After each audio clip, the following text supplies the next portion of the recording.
Amerika nag-airstrike sa Yemen, Israel tumatangging makipag-ceasefire, at Korean Peninsula naghahanda na ba para sa mas malawakang giyera? Ang mundo ay nasa gitna ng napipintong krisis at tila walang mababanaag na katiwasayan sa mga susunod na araw. Ang mga sigalot sa gitnang silangan, Asya at iba pang bahagi ng mundo ay patuloy na sumisidhi, nagdudulot ng mga kaganapang magbabago sa takbo ng pandaigdigang politika. Sa kabila ang digmaan ngayon, nalalapit na ba tayo sa World War III? Yan ang ating aalamin.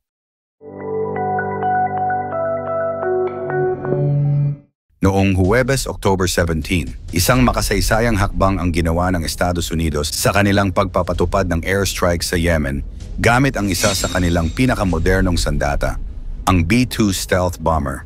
Ang nasabing bomba ay ginamit upang targetin ang mga lihim na bunker ng mga rebelde sa ilalim ng pamumuno ng Houthi na sinasabing may kaugnayan sa Iran. Ang rebelde ng Houthi ay kilala sa kanilang malakas na pagkampi sa Tehran, kaya't ang aksyong ito ng Amerika ay isang malinaw na babala sa Iran at iba pang mga kaalyado nito sa rehiyon. Ayon kay US Defense Secretary Lloyd Austin, hindi lamang ito isang simpleng airstrike laban sa mga rebeldeng Houthi. Ito ay isang pahiwatig na kami may kakayahang umabot sa anumang taguan ng aming mga kaaway, sabi ni Austin sa kanyang pahayag. Pinapakita ng Estados Unidos ang kanilang walang kasing tinding kakayahan na magpabagsak ng mga critical na targets sa kabila ng malalim o protektadong lokasyon.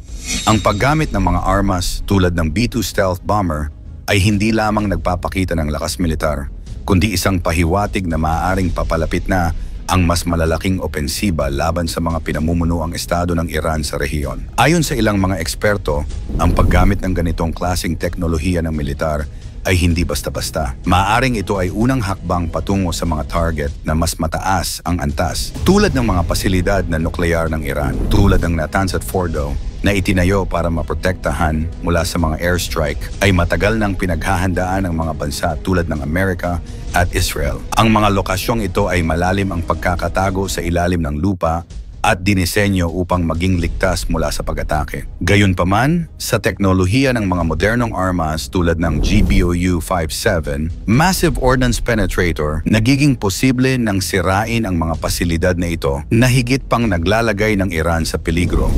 Bagamat limitado pa ang detalyeng inilabas tungkol sa resulta ng mga pag-atake, malinaw na ito ay hindi lamang tungkol sa Yemen, kundi isang pagpapakita ng kakayahan ng Amerika na supilin ang sinumang kaaway, lalo na ang Iran. Samantala ang China at Japan ay muling nagpapakita ng kanilang alitan sa diplomatikong entablado. Sa kabila ng mga pagtatangkang diplomasya, lumalabas na ang dalawang bansang ito ay nasa gitna ng isang hindi natatapos na pagtutunggali. Nito lamang nakaraang linggo, tinawag ng Chinese Foreign Minister Wang Yi ang bagong administrasyon ng Japan upang magbigay ng pahayag hinggil sa kanilang layunin na mapanatili ang kooperasyon.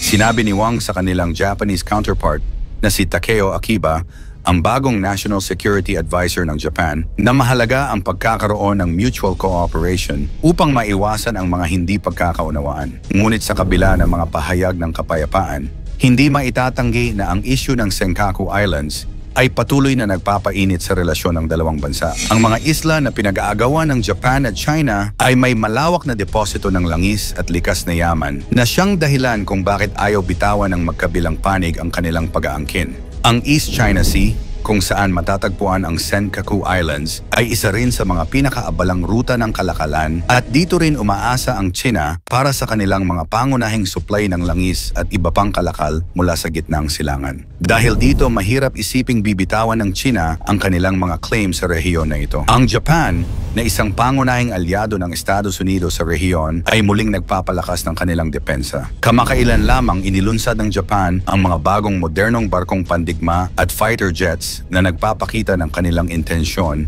na ipagtanggol ang kanilang teritoryo. Hindi rin maikakaila na ang Japan, kasama ang Amerika, ay patuloy na pinapalakas ang kanilang mga pagkilos sa ilalim ng prinsipyo ng free navigation sa East China Sea bagay na labis na tinututulan ng China. Bagamat tila nagpapakita ng interes ang China sa diplomasya, marami ang naniniwala na ang hakbang na ito ay maaaring isang paraan lamang upang magpalamig habang patuloy silang naghahanda para sa mas malaking alitan.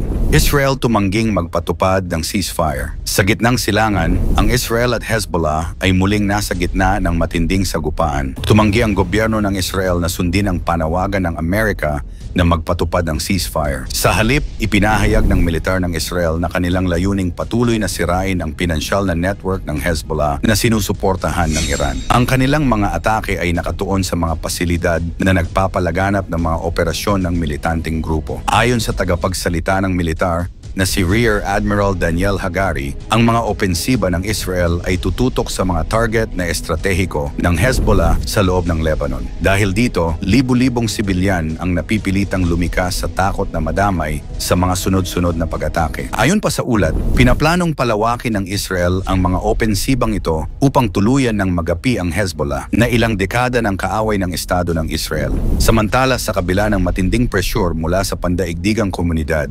patuloy na itinatanggi ng Hezbollah ang anumang posibilidad na sila ay magpatigil sa kanilang mga atake. Ayon sa kanilang mga leader, ang mga hakbang ng Israel ay isang direktang atake sa kanilang dignidad at sa kanilang layuning ipagtanggol ang Lebanon mula sa mga aggression ng Israel. Ang tumitinding sigalot na ito ay may malawakang epekto hindi lamang sa Israel at Lebanon, kundi pati na rin sa buong gitnang silangan. Ang mga bansang gaya ng Saudi Arabia, United Arab Emirates ay nababahala na maaaring maapektuhan ang kalakalan at seguridad sa rehiyon. North at South Korea, naghahanda na ba para sa mas malawakang giyera?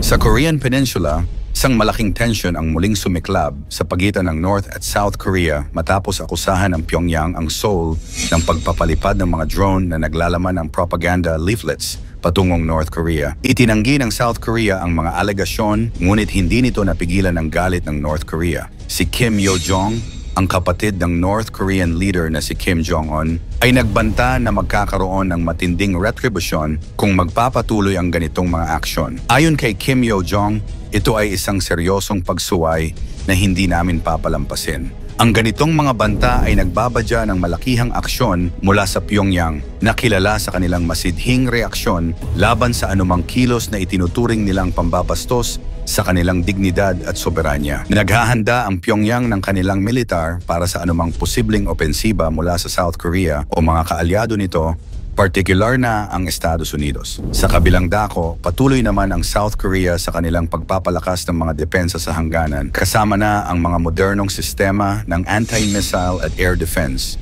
upang harapin ang anumang posibleng atake mula sa hilaga. Malapit na ba tayo sa World War III? Ang ideya na malapit na tayo sa World War III ay isang tanong na matagal nang bumabagabag sa maraming tao. Hindi pa tayo malapit sa World War III, pero tumitindi ang mga tensyon sa iba't ibang bahagi ng mundo. Ang mga sigalot sa gitnang silangan, Ukraine at Korean Peninsula ay nagpapataas ng panganib. Pero ginagamit pa rin ng mga bansa ang diplomasya, economic sanctions at proxy wars upang maiwasan ang direktang labanan.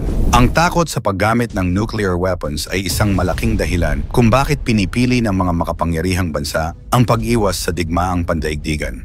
Ano sa palagay mo ang magiging kapalaran ng mga bansang ito? May pag-asa pa bang humupa ang mga tensyon o tuluyan nang dadalhin ng mga pangyayaring ito ang mundo sa brink ng mas malaking digmaan? I-komento mo ito sa ibaba. Huwag kalimutang mag-like and share. Maraming salamat at God bless.